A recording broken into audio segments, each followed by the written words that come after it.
Hoje a gente está recebendo o deputado federal André Fernandes, do PL, pré-candidato à Prefeitura de Fortaleza. Muito obrigada, deputado, por vir aqui ao Jornal Estado. Deixa eu te perguntar primeiro, numa eleição com tantos nomes candidatos fortes, o que a sua candidatura representa? Eu acho que uma mudança verdadeira, né? Uma mudança real. Não é uma mudança de nome, não é uma mudança de partido, mas uma mudança mesmo de inovação, renovação, de querer trazer tecnologia, uma mudança real e total. Eu acho que a Prefeitura de Fortaleza precisa literalmente recomeçar. É começar novamente do zero, sabe? Tem muita coisa para mudar. Eu sei que tem gente até que me chama de radical, mas algumas mudanças em Fortaleza têm que ser radicais mesmo, né? Então eu acredito que o André vem com essa proposta, a mudança que Fortaleza precisa, a renovação verdadeira. O que é começar do zero? Olha, começar do zero é a primeira coisa. O prefeito André Fernandes assume. A gente tem que fazer uma auditoria de todos os contratos da Prefeitura de Fortaleza. A gente precisa entender por que é que a Prefeitura de Fortaleza cada vez mais está gastando mais dinheiro para fazer o mesmo serviço e continuando as mesmas empresas. Eu citei, inclusive, ontem um exemplo prático. Desde 2013, a Prefeitura de Fortaleza contratou um consórcio chamado Fortaleza Limpa, né, que era pertencente a 3 empresas, Marquise, Samaria e Maciel. E aí esse contrato era para capinação, pintura de meio fio, algum tipo de varrição, não todas, limpeza de bueiro, enfim, a manutenção da cidade. Começou lá atrás, 99 milhões, era para ser um contrato de 12 meses. Esse contrato foi prorrogado.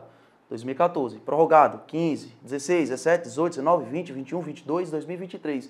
Entra 2024, o prefeito decide mudar e agora, ao invés de contratar o consórcio Fortaleza Limpa, contrata um consórcio chamado MSM Ambiental, que mudou o nome, mudou o CNPJ, mas é pertencente às mesmas 3 empresas. O M de Maciel, o S de Samaria e o outro M de Marquise.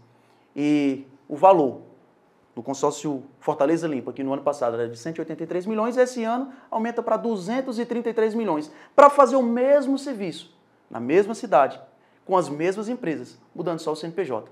Então me desculpa, Fortaleza precisa de alguém que chegue, abra a caixa preta da Prefeitura, faça uma auditoria em todas as contas, todos os contratos, todas as OS, para aí sim a gente começar uma Fortaleza do zero, trazendo o povo para perto, gerando emprego, gerando renda, descentralizando o recurso, como fala o governador Tarcísio de São Paulo, a meu ver, o melhor governador do país, que em tão pouco tempo está conseguindo fazer tantas entregas. Ele diz, a melhor destinação do recurso público é aquele que é feito de forma descentralizada. Então Fortaleza precisa disso, precisa de alguém com coragem para enfrentar. Talvez muitos candidatos até gostariam de falar o que falam, mas não tem coragem, porque sabe que são 2 grandes máquinas, sabe que tem muita gente envolvida, tem muito poder envolvido e acaba tendo medo do que volta. Né? Você é contra as organizações sociais na saúde, por exemplo? Não, claro que não. Não é que eu seja contra as organizações sociais na saúde, mas eu sou contra, por exemplo, 2 OS de fora do Brasil, inclusive a Viva Rio, que é envolvida, entupida até o talo de escândalo, administrar as nossas 6 UPAs. Aqui em Fortaleza temos 12 UPAs, 6 administradas pela Prefeitura de Fortaleza. Por que somente 2 empresas ganham mais de 500 milhões de reais para administrar nossas UPAs? Nós não temos poder, nós não temos pessoas hábeis para administrar as nossas UPAs, para gerir a nossa saúde. Se a gente pega o UFC, se a gente pega aqui a US, temos aí curso de gestão hospitalar. Por que a gente não pega o nosso povo, gente do quintal de casa, preparadíssimos? E o Ceará dá exemplo disso para o mundo, onde os melhores saem daqui do Ceará. Por que a gente não pega o nosso pessoal? Por que nós não colocamos dentro das nossas secretarias? Por que a gente não faz a nossa administração? Então tem muita coisa estranha acontecendo. E aí eu volto a falar, a gente precisa recomeçar Fortaleza do zero. É meu pleonasmo, mas é isso mesmo. Agora, além dessa questão dos contratos, o que você vê como urgente, que precisa ser enfrentado e mudado na saúde? A saúde, eu não tenho dúvida. Eu tive agora recentemente com uma senhora que me relatou o negócio, e aí quando eu postei nas redes sociais, vários comentários começaram a surgir, falando exatamente a mesma coisa. Hoje, para uma pessoa conseguir fazer uma consulta, uma simples consulta no posto de saúde, ela espera 6, 7, 8 meses. Isso quando ela consegue agendar a consulta, né? Ela tem que ir várias vezes, não tem data aberta, não diz sequer qual o dia que ela vai conseguir fazer o seu agendamento, então ela vai e volta. Abre-se um prazo, se ela não for nesse período, fecha, e daí para abrir de novo eles nem avisam quando é que vai fazer, e quando consegue agendar, agenda para 6 meses depois. Né? Então eu fiz, está lá nas minhas redes sociais, e o relato dela é simples. Olha, são 6 meses para eu conseguir fazer uma simples consulta. Se alguém olhar e disser que isso é normal, não tem como ser normal. Sabe, lá em São Paulo, eu volto de novo, São Paulo, onde Tarcísio está fazendo uma bela gestão, ele está descentralizando o recurso público e ele está contratando clínicas populares. E olha que interessante, você está contratando clínica popular, que se você for pegar o preço de uma clínica, de uma consulta de uma clínica popular, ela é quase equiparária à consulta feita pelo SUS e está colocando o povo para ser atendido de forma gratuita. Agora, para ele fazer isso, ele precisou primeiro quebrar grandes contratos, onde 2 ou 3 empresas administravam todo o recurso público para gerir toda a cidade, e está contratando várias pequenas empresas para atender o povo. O custo sai mais ou menos o mesmo. Você consegue, primeiro, você gera mais emprego, você ajuda o empregado, você ajuda o empresário e você ajuda o povo. E que as filas lá antes para fazer uma simples consulta era também de 8, 9 meses, agora está sendo 1 mês no máximo. Claro, existem várias outras coisas que você consegue fazer, telemedicina, enfim, o atendimento básico nas residências, mas a saúde de Fortaleza está precária. Não tem como hoje alguém entrar dentro do posto de saúde ou dentro de uma UPA e sair de lá feliz dizendo, olha, eu fui atendido, eu consegui resolver o meu problema, eu consegui solucionar o meu problema graças ao SUS ou graças à gestão da prefeitura aqui de Fortaleza. Não tem como. Então é prioridade, é por isso que o primeiro nome que nós escolhemos para integrar a nossa equipe, e eu já estou começando a formar o nosso secretariado, porque quem escolheu o André não vai escolher só o André, vai escolher o time do André. Eu vou ter uma pessoa boa para o desenvolvimento econômico, uma pessoa boa da economia, vou ter uma pessoa boa da área de turismo, da área de esporte, da área de cultura, e já escolhi a primeira pessoa que é da saúde, doutora Mayra. E já anunciei nas minhas redes sociais, ela será a nossa secretária de saúde. É uma pessoa que tem um excelente currículo. Eu não sou a melhor pessoa para falar de saúde, mas o que o gestor precisa saber é formar um bom time, é fiscalizar, é cobrar, é ter eficácia, eficiência, honestidade. Escolhi pessoas boas e capacitadas. Então, escolhi a doutora Mayra, mais de 30 anos de currículo, trabalhando somente aqui na área da saúde em Fortaleza. Tenho certeza que fará um excelente trabalho. E em 2017, o Polara, secretário de saúde do município de São Paulo, também fez o Corujão da Saúde de São Paulo. Isso foi espetacular. A fila lá estava para mais de ano, e fila para exame de imagem. E ele conseguiu fazer também, mas basicamente o que Tarcísio está fazendo agora. Contratou clínicas particulares para, no período ocioso, ou seja, aquele período onde a clínica particular menos recebe gente, porque quem tem dinheiro para pagar, quem tem dinheiro para contratar, ou para pagar até mesmo um plano de saúde, escolhe o horário que vai. Né? Ou você vai ali no horário do almoço, ou você vai cedo, depois do trabalho, no máximo à noite. Porque você consegue, porque você está pagando. E aí, no horário ocioso dessas clínicas particulares, não tinha movimento. O que é que o Wilson Polara fez na época? Era o prefeito Dória. Tenho, inclusive, minhas críticas a ele, mas ele era um bom gestor nessa área, e aí a gente tem que elogiar. Contratou, colocou o povo que seria atendido 1 ano depois para ser atendido durante a madrugada. A empresa, a clínica, passou a funcionar agora no seu máximo potencial durante 24 horas, ajudou o empresário, ajudou o empregado, e o povo, que ia ser atendido 1 ano depois, escolhia um dia na semana para ser atendido 3, 4 horas da manhã, ou seja, dormir mais tarde, acordar mais cedo, resolveu a fila em 83 dias.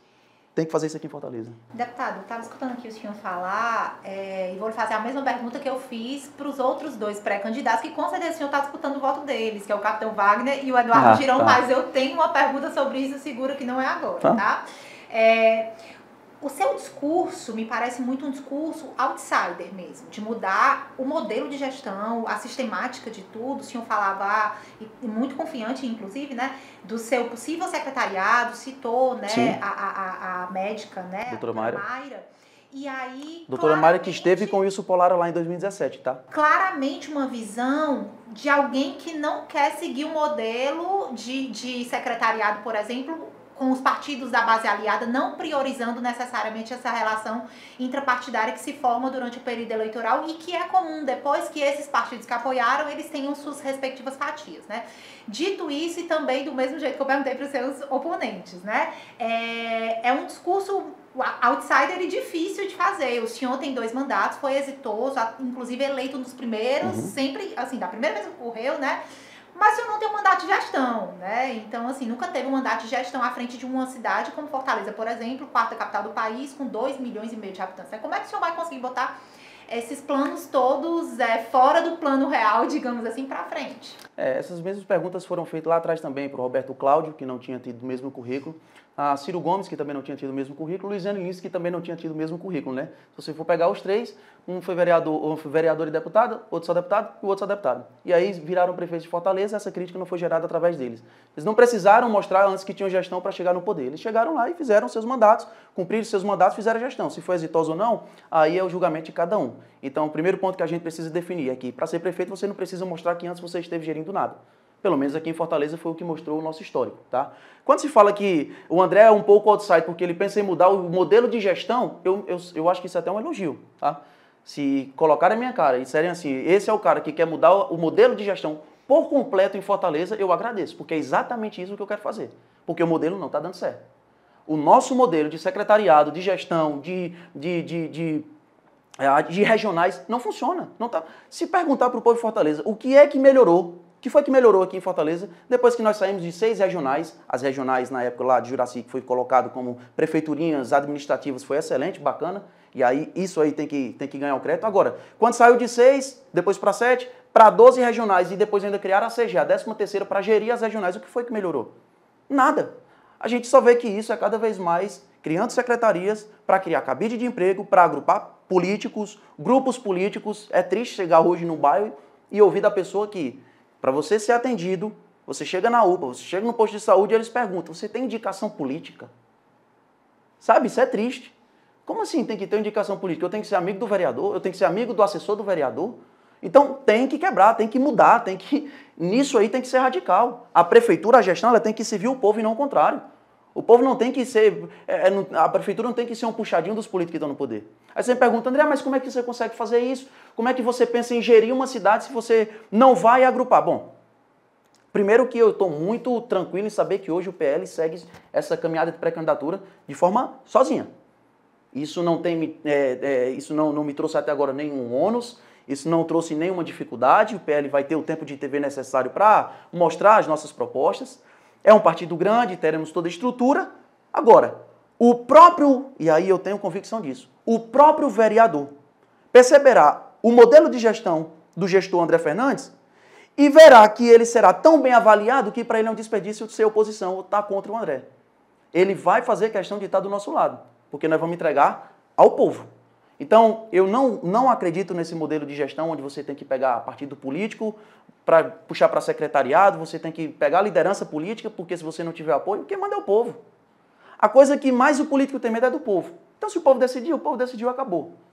Não vai ser partido A, partido B que vai definir. Então, eu acredito muito. Se é considerado um modelo outside, não sei. Mas é um modelo do povo para o povo. Essa era a minha próxima pergunta, acho que você já meio que respondeu. Os seus mandatos são sempre são polêmicos, já respondeu alguns processos. Como é que vai ser, então? São ideias sempre muito disruptivas. Como é que vai ser, então, o diálogo com o governador Eumano, com a Câmara? Com o próprio Camilo Santana, que hoje é a maior força política, conseguiu aí... Não, olha...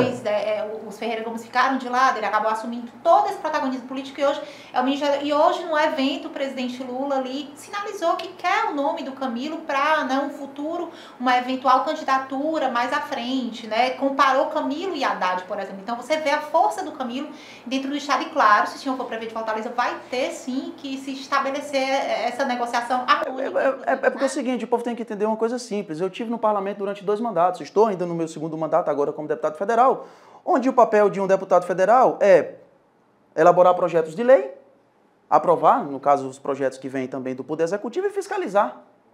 Então, o papel do André Fernandes durante os 2 mandatos foi cumprido com excelência. E aí, eu não preciso nem dizer que foi cumprido com excelência, porque se em 2018 eu tive 109 mil votos, fui mais votado da capital, em 2022 a minha votação dobrou. Em todo o estado, eu acredito que pelo menos o que eu fiz agradou meu eleitor. Ele se sentiu representado e é isso que um representante faz, né? Representá-lo. Agora, se eu estou colocando o nome à disposição para gestor, qual é a minha dificuldade? E aí eu não consigo entender quando alguém pensa, porque o André chegando lá, ele não vai conversar. Por que não? Qual foi a vez em que eu briguei com algum executivo de forma pessoal? Porque eu ir numa escola fantasma, mostrar que o dinheiro foi aplicado e que aquilo ali é coisa de ladrão? Isso não é falta de diálogo, isso é fato. Eu dizer que eu não votaria no Lula, jamais, em hipótese alguma, e chamá-lo de ladrão, porque ele foi condenado em todas as instâncias, por mais de 14 juízes, salvo me engano. Para mim isso não é falta de diálogo, para mim isso é um fato. Agora, o André gestor tem que bater na porta do governador ou na porta do presidente para pedir atenção para a Prefeitura de Fortaleza, é claro que eu vou fazer. Por que não? O André Fernandes vai governar para todos. Mas isso o político, ó, um passo para trás. Aí eu não vejo que seja um passo para trás, Kelly. Eu não vejo que seja um passo para trás. Porque é o seguinte, a nossa luta é pelo povo. Se vai beneficiar o povo de Fortaleza, eu conseguir recursos do governo federal, do governo do estado do Ceará, é claro que eu vou fazer. Sim. Qual é o desmérito ou descrédito disso? Pelo contrário, vejamos o governador Tarcísio de Freitas, está fazendo um excelente trabalho. Ele aparece com o Lula em entregas ali específicas. Qual o problema? Está ótimo o mandato dele. Por isso que eu digo, é o melhor governador que o Brasil está tendo nesse momento. Ele bate em ministério, pede ajuda, precisa da Assembleia Legislativa, os deputados estão querendo participar da base dele porque ele está fazendo um excelente mandato. A gente consegue fazer aqui também em Fortaleza. O Tarcísio é uma figura coringa. Ele foi ministro da Dilma, foi ministro do Temer, foi ministro de Bolsonaro. Né? Ele é o seguinte, a gente tem que entender que ele é um militar, tá? Primeiro ponto, ele é um militar, ele é um servidor, então eu não vou... eu não vou... Exatamente. Eu não julgo, e em hipótese alguma julgaria um servidor por ele estar prestando o seu papel. É a mesma coisa que eu chegar hoje aqui e dizer, cara, eu sou contra a polícia porque a polícia foi comandada por Camilo Santana e hoje é comandada por Elmano. Não, peraí, eles estão fazendo o papel deles. Se eles têm prerrogativa para conseguir trabalhar ou não, aí é outra história. Agora, cumprir o papel e cumprir com excelência, perfeito, parabéns, ponto para ele. Fez uma excelente gestão lá atrás? Parabéns para o Tarcísio. Fez uma excelente gestão no governo Bolsonaro? Parabéns para o Tarcísio. Está sendo um excelente governador? Parabéns ao governador Tarcísio. Então, assim, eu não vejo ele como coringa, eu vejo ele como uma pessoa qualquer, uma pessoa comum, mas que está lutando pelo povo. É o que nós queremos fazer aqui em Fortaleza. Deputado, as candidaturas, você não acha que vai dividir votos ali com o capitão Wagner, senador Girão? Não, por que dividir votos? Qual vai ser a tua? Eu não vejo isso como divisão de votos. Tá? É o seu eleitorado também. Por quê? Eu não consigo enxergar. São pessoas que não votariam, por exemplo, nos candidatos que têm uma linha mais de centro-esquerda.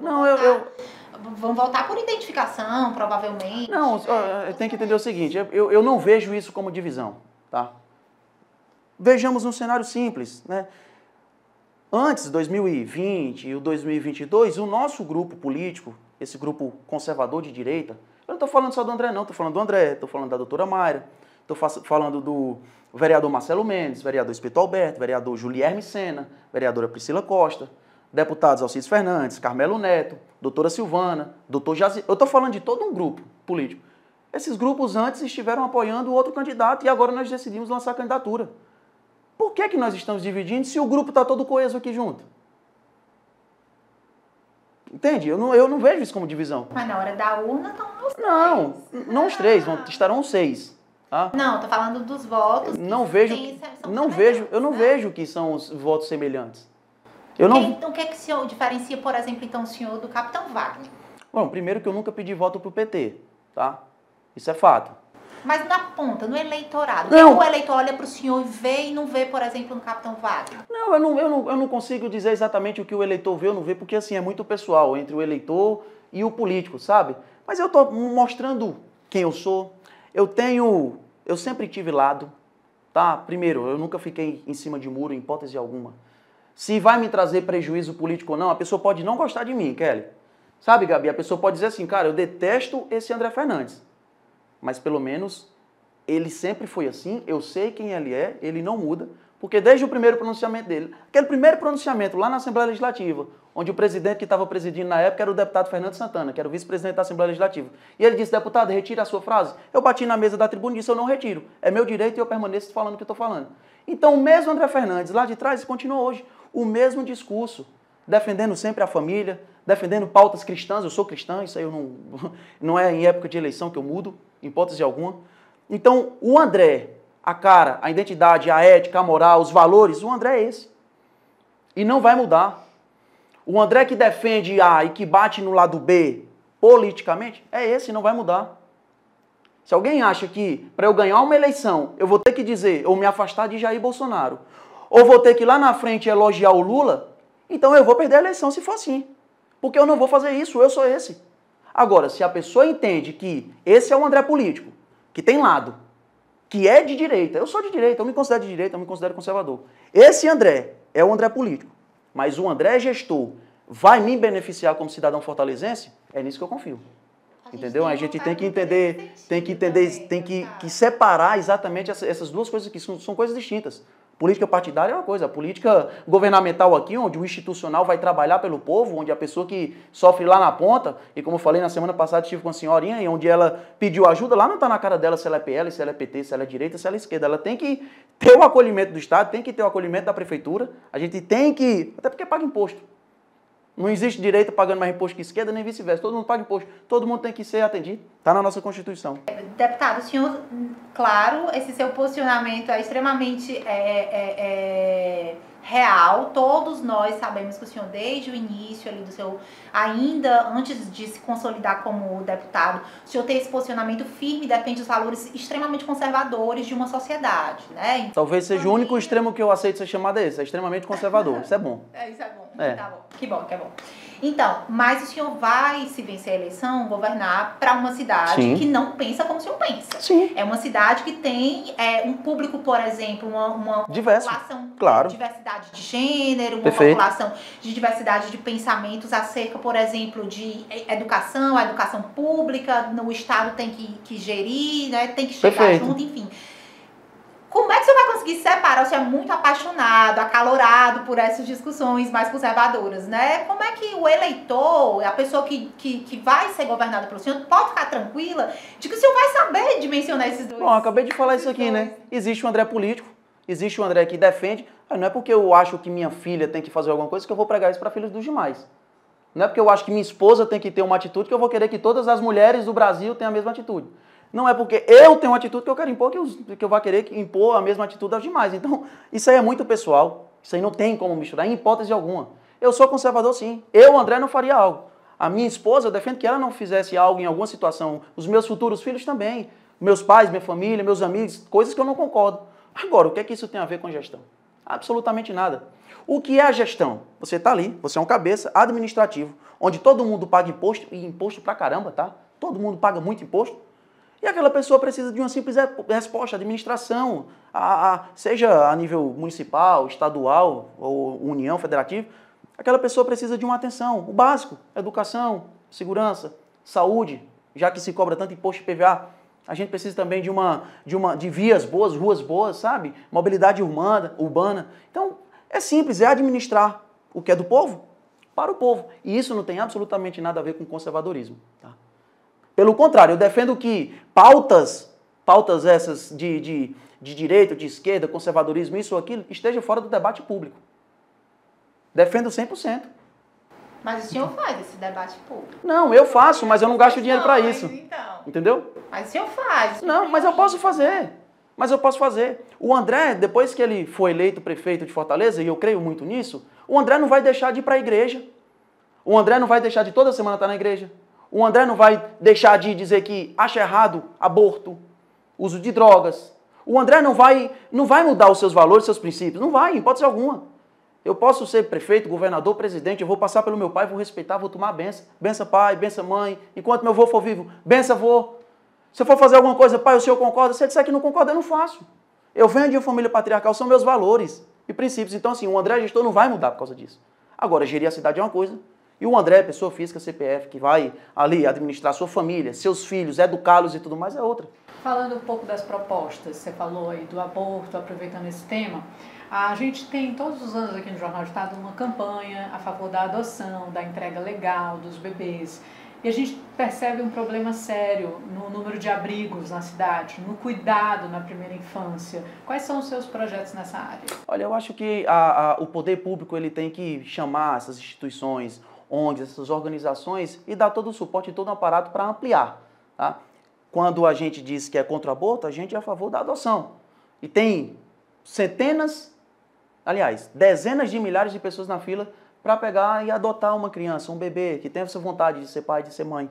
Então o poder do poder público não é interferir, a nossa visão não é interferir em uma gravidez, não é assassinar um bebê na barriga da mãe, e sim facilitar com que famílias que querem adotar tenham esse direito, que esses lares, casas de adoção, tenham toda a estrutura, tenham todo um aparato, tenham toda a tecnologia, tenha todo o acompanhamento do poder público. Eu, André Fernandes, por exemplo, durante esse 1 ano e 6 meses, a gente só destinou no ano passado, geralmente é feito no final de todo ano, mas nós destinamos emendas parlamentares para diversas ONGs. Aqui a Associação Peter Pan, a gente destinou. Nós destinamos para associações que fazem a reabilitação de pessoas dependentes químicas. Enviamos emendas parlamentares para 21 APAES em 21 cidades do estado do Ceará, independente de ser oposição, de ser base, seja o que for. R$180 mil para cada uma dessas APAES, sabe? Então, o nosso olhar é de acolhimento, é de abranger, nunca vendo politicamente o que é que deve ser feito com aquela emenda parlamentar ou não. Por exemplo, para Fortaleza. Se perguntar hoje qual foi o deputado federal, aliás, qual foi o parlamentar entre deputado federal e senador, que mais destinou emendas parlamentares nessa legislatura para a cidade de Fortaleza? Talvez poucas pessoas saberão. André Fernandes. André Fernandes. Que somente para o Fundo Municipal de Saúde de Fortaleza destinou 8,9 milhões de reais. Para o Fundo Municipal aqui, de gestão do qual eu sou oposição. André, mas você é oposição, você mandou... Volta a dizer, o dinheiro é do povo. Então a gestão ela tem que ser feita voltada para o povo, sabe? Tem que dar essa atenção para o povo e eu acho que assim a gente consegue fazer uma gestão transparente, eficaz, eficiente e honesta. Deputado, eu fui escolhida para pisar nos calinhos, tá bom? Não, fica à vontade. Aqui, tá certo? É bom demais esses calinhos. Deixa eu lhe falar, brincadeira, deputado. A gente tem aí um processo em curso judicial relacionado ao 8 de janeiro, né? Sim. E o seu nome está envolvido, né? Assim, como é que tá isso? Hoje o senhor acha que isso pesa? O senhor pode até dizer para mim o seguinte, assim, mas eu não fiz nada, tá? Não vou falar isso não. Os seus vídeos estão lá. O senhor acha que poderia ter tido um comportamento diferente ali diante da gravidade da situação que se tornou aquele 8 de janeiro? Eu não vou falar que eu não fiz nada, tá? Eu vou deixar o próprio Ministério Público Federal, que foi quem pediu para abrir essa investigação, falar por mim. O Ministério Público Federal solicitou que fosse aberta essa investigação contra o deputado André Fernandes. Em 24 horas, o Supremo Tribunal Federal acatou e abriu a investigação. A investigação correu. E quando voltou para o Ministério Público Federal, o mesmo, veja só que legal, o mesmo subprocurador-geral disse lá, não temos nenhuma evidência de participação, de envolvimento, de citação, seja o que for, por isso pedimos arquivamento. É uma pena, que já faz 1 ano que o Ministério Público Federal solicitou o arquivamento, que a PGR, Procuradoria-Geral da República, solicitou arquivamento e até agora não foi arquivado. Mas era o Aras, né? Não. Há um ano já era o procurador. Não, só para ficar claro que como é que funciona a Procuradoria-Geral da República. Ela determina os subprocuradores-gerais da República para cuidar de cada área. Sim. Então ele denominou um subprocurador-geral da República para cuidar do 8 de janeiro. E o mesmo que está solicitando as penas de 15, 16, 18 anos, o mesmo que Dr. Carlos Frederico, não é Aras, o mesmo que solicitou que abrisse o processo de investigação contra André Fernandes, foi ele mesmo, que também solicitou arquivamento. Então, assim, o Aras não tem absolutamente nada a ver com isso. Tá? Mas ele era chefe da Procuradoria época. Mas aí, mas aí existe toda a separação. O subprocurador-geral da República, se fosse nesse caso, a gente diria que todo mundo que está sendo condenado pelo 8 de janeiro é por causa do Aras. Não existe essa possibilidade. Então, os subprocuradores são escolhidos e não tem absolutamente nenhuma interferência. Nenhuma interferência. E o que me deixa tranquilo é que se o Carlos Frederico tivesse aberto o processo e o Aras tivesse solicitado arquivamento, aí depois, estranho, né? Mas o cara que solicitou arquivamento, a abertura, que também solicitou a abertura de tantos outros, e que no final do processo de tantos outros pediu um indiciamento para se transformar em réus, mas no caso do André, pediu arquivamento porque não encontrou nada e porque determinou e concluiu que não tinha absolutamente nada a ver, então eu sigo muito tranquilo quanto a isso. Então o André não vai dizer que não fez nada. O próprio procurador, subprocurador-geral da República, Dr. Carlos Frederico, que solicitou a abertura da investigação, foi quem disse isso por mim. E não acho que isso vai pesar de maneira alguma. Eu ia perguntar sobre... Você fala muito que segurança é 50% responsabilidade da prefeitura. Uhum. Como é isso? Eu acredito que a prefeitura ela pode auxiliar, ela pode juntar forças junto ao Estado, à União, para que problemas, que crimes sejam solucionados, para que problemas sejam evitados dentro da prefeitura, dentro da gestão. Basta a gente pegar alguns exemplos, São José dos Campos, que está fazendo um excelente trabalho lá com a questão de monitoramento, né? Ele colocou câmeras em toda a cidade, com monitoramento e com reconhecimento facial. E acoplado a isso, essas imagens são inseridas em um banco de dados que tem uma inteligência artificial que em tempo real manda essas imagens. Polícia Civil, Polícia Militar, Polícia Federal, até Interpol, quem estiver buscando algum bandido e que por acaso passar lá em São José dos Campos, aquela câmera consegue identificar. Então consegue facilitar o trabalho de apreensão, de investigação e tudo mais, de qualquer poder de segurança pública. Sabe? Então, assim, isso é algo fantástico. Infelizmente, aqui na Prefeitura de Fortaleza, a gente só vê a Prefeitura investindo em tecnologia para multar. Tem tecnologia, você passa ali na Guanabi, você vê a cada 10, 15 metros um fotossensor. E aí, no ano passado, mataram uma adolescente, jogaram um corpo lá na Guanabi, não sei se vocês se lembram desse caso. Recentemente, a Justiça pediu o arquivamento, porque não conseguiu identificar quem jogou aquele corpo na Guanabi. Aí você olha assim, cara, é sério isso? Na Guanabi você não consegue identificar quem foi que fez isso. A cada 10, 15, 20, sei lá quantos metros, tem um fotossensor, mas não tem uma câmera profissional com reconhecimento facial para buscar, para ajudar na segurança pública em geral, sabe? Então, assim, dá para a prefeitura fazer. Dá para melhorar a iluminação pública, dá para você criar grandes centros dentro das periferias, dá para você levar para o centro de Fortaleza, habitação, Central College, dá para você, e aí é uma necessidade, coloca-se uma creche lá no centro de Fortaleza, porque a mãezinha que vai trabalhar, ela precisa deixar o filho em algum lugar e não tem hoje sequer uma creche no centro. Deixa lá a criança, vai para o centro, traz habitação, vamos voltar. O povo de Fortaleza está com saudade de ver, de sentar na calçada, sabe? De conversar, de ter o diálogo, de andar tranquilamente. Então eu vejo que a prefeitura pode ajudar com isso. Se você gera emprego e renda, se você dá oportunidade, eu sei que existe toda a problemática, você vai na periferia, a realidade é uma, você vai aqui para as áreas mais nobres, a realidade é totalmente outra. Agora, se a prefeitura faz o que eu falei lá no começo, você descentraliza recurso público, que antes vai para 2, 3, 4 empresas no máximo, e você chama o povo, você chama a sociedade, você pode chamar cooperativas de bairro, você traz o povo para gerir a cidade, eu acho isso fantástico, e a prefeitura consegue fazer. Então a prefeitura consegue ajudar na segurança pública. Isso eu falei só de um ponto. Existe também a Guarda Municipal. A Guarda Municipal, hoje a Guarda Municipal, ela pode sim atuar não só na prevenção e não só no cuidado de bens, patrimônios e serviços, mas também ela pode cuidar do cidadão, que é o maior. Não existe um patrimônio melhor na cidade que não seja o cidadão. Então a primeira coisa que a gente tem que entender é isso. Então a Guarda Municipal, ela consegue, junto, obviamente, bem equipada, bem treinada, bem preparada, psicologicamente também falo disso, bem armada, ela consegue ajudar na questão da segurança pública, ela consegue combater o crime.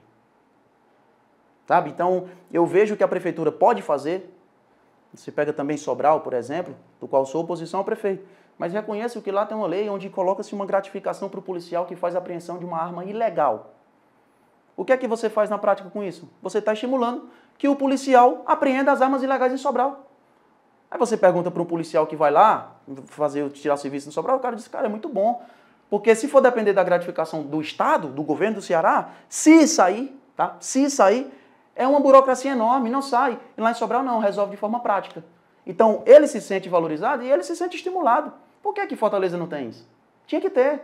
Então, a prefeitura pode ajudar. A prefeitura tem papel fundamental também na segurança pública.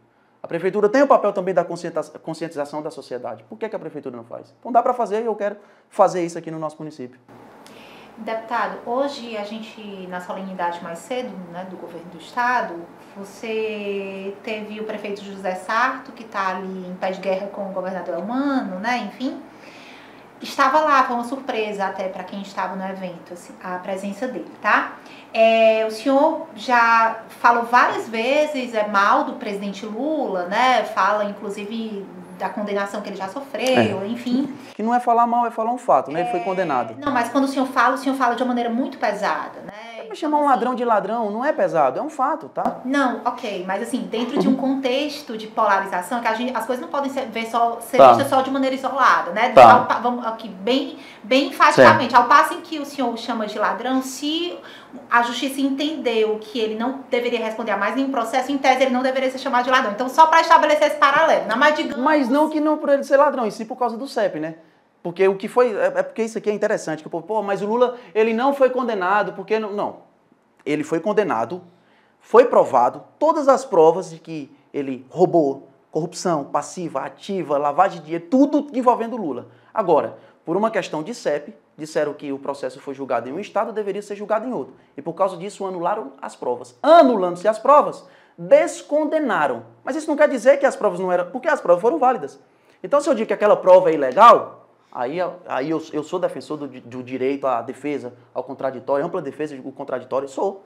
Realmente sou. Até porque eu posso ser vítima de um processo. E aí eu tenho todo o direito de provar minha inocência. No caso dele, não. Exato, eu provei. Então, no caso dele, não foi provada a inocência. Foi em um outro recurso que disseram que foi julgado em um lugar e deveria ser em outro, por mais que tenha passado em 3 instâncias. Então, ser ladrão, descondenado e ex-presidiário não é julgamento, não é palavra forte, tá? São fatos. Não, tudo bem. Tá. Essa é a sua visão, tá? Parte da sociedade não pensa como o senhor pensa. Tudo bem. E aí é onde entra a minha pergunta, claro. né? Aí é onde entra a minha pergunta, né? Essa postura, ela seria uma postura que o senhor continuaria encampando ou seria um tom que o senhor reduziria? Vista as relações institucionais? Porque é o seguinte, entende? O papel do parlamentar, eu falei agora há pouco, elaborar projeto de lei e fiscalizar, mas o principal do parlamentar é falar. Eu estou lá como representante do povo. Hoje eu represento 229 mil pessoas aqui no estado do Ceará.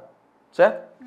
Se eu estou representando esses eleitores e eles acham que o Lula é um ladrão, descondenado, ex-presidiário, que ele tem que ser chamado de ladrão, que tem que ser fiscalizado todas as obras do governo Lula, e que tem que ser cobrado, e que os meus projetos de lei têm que ser mais rigorosos para punir bandido, estuprador, ladrão, é óbvio que eu vou fazer isso.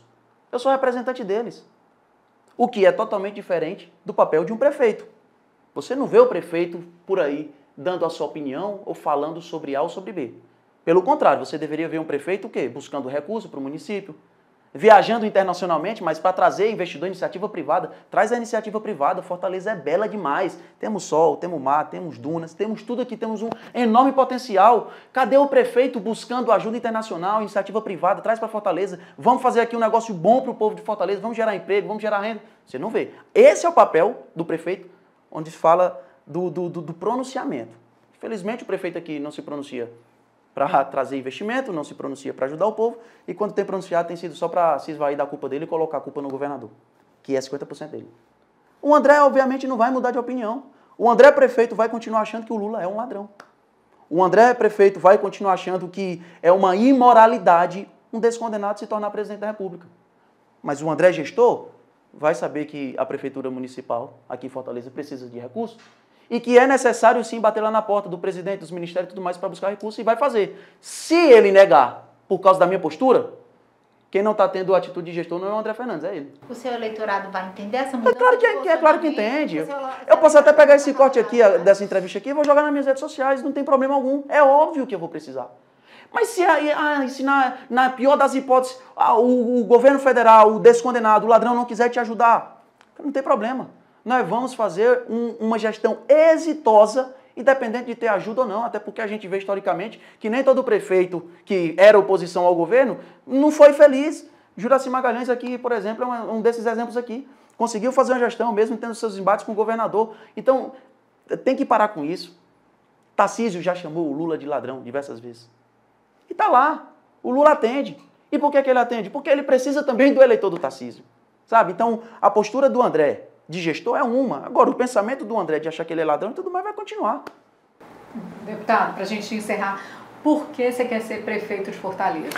Olha, minhas 2 votações, tanto em 2018, quando eu tive 109 mil votos, 54.900 foi aqui em Fortaleza. Em 2022, a minha votação dobrou em todo o estado e também dobrou aqui no município de Fortaleza. Então, para a conversa de história, para o início, metade das minhas 2 eleições eu devo à capital cearense, a Fortaleza.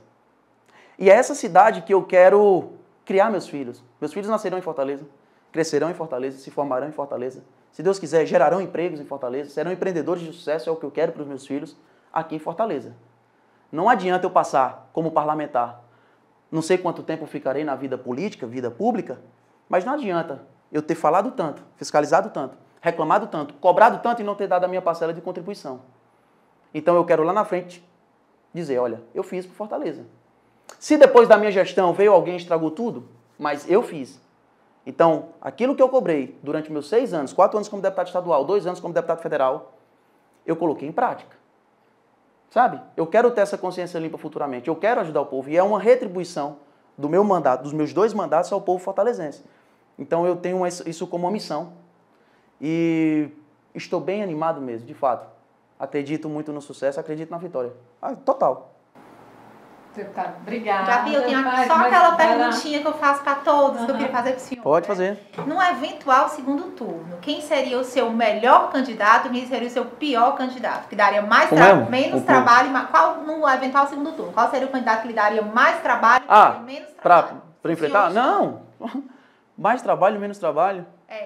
Não, independente de quem for, a gente vai vencer. Mas não sei. Não, eu acredito, assim, todo mundo tem sua qualidade, suas virtudes, seus defeitos, sabe? Então, independente de quem vier, nós vamos vencer. Nós estaremos no segundo turno, independente do opositor, nós vamos vencer. Tá, muito obrigada. Obrigado, eu que agradeço. Muito obrigado, Gabi. Obrigado, Kelly. E obrigado a todos vocês que nos acompanharam aqui até agora. E boa sorte. Uma honra. Muito obrigado e espero voltar aqui mais vezes.